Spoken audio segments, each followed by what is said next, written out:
This part of support teams training will focus on providing spiritual support for those we care for. Why do we care for one another? Well, for many of us, the answer to this question lies in our own spiritual walk with God. We believe that God cares for us, and we express God's care and love to those around us by caring for them. When someone is going through a crisis, their spiritual needs may come to the forefront. During a crisis, difficult emotions, physical and mental strain, make most of us cry out, "God, why am I going through this?" regardless of our religious or spiritual background. Therefore, just as we provide a high quality of care for physical and emotional needs, we also need to provide good care for a person's spiritual needs. Here are some ways to care for spiritual needs. First, make sure to listen and gain a full understanding of the person's issues. If you don't completely understand what the person is going through, you may inadvertently say something that may actually hinder their spiritual growth.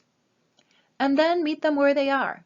Respect their personal spiritual walk and avoid giving trite or cliché answers to their struggles. For example, saying something like, "God doesn't give us more than we can handle." Even though these expressions may provide comfort to you personally, they may seem insensitive or even off-putting to others. If you think the person could use a word of prayer or scripture, always ask for permission first. Not everyone is comfortable with praying with others or reading scripture with someone. Asking for permission respects the person's boundaries and lets them know just how much you care. If appropriate, prayer is a powerful caring tool. You can pray for the person and their needs using a prayer style that is compatible with their faith. This may include a written or a spontaneous prayer. Ask them if they would also like to pray, and remember that not everyone is comfortable.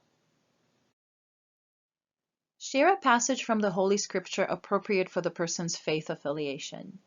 Make sure that it is supportive and suitable to their situation. You can also use some additional tools appropriate for the person's faith to care for them. For example, for the Christian faith, you can offer a blessing, forgiveness, hymns and songs, or have an ordained person celebrate communion for them.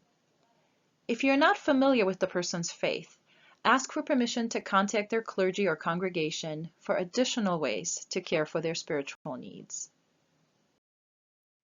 If the person's needs for spiritual care go beyond what you can provide, connect the person to the appropriate help. This includes direct spiritual care by clergy, one-on-one care from their congregation, or any other ways their faith tradition can provide care. For more information, go to Intentional Energy 3 at ie3.life, take a look at our Facebook page for support teams, and check out the Support Team Network at supportteams.org.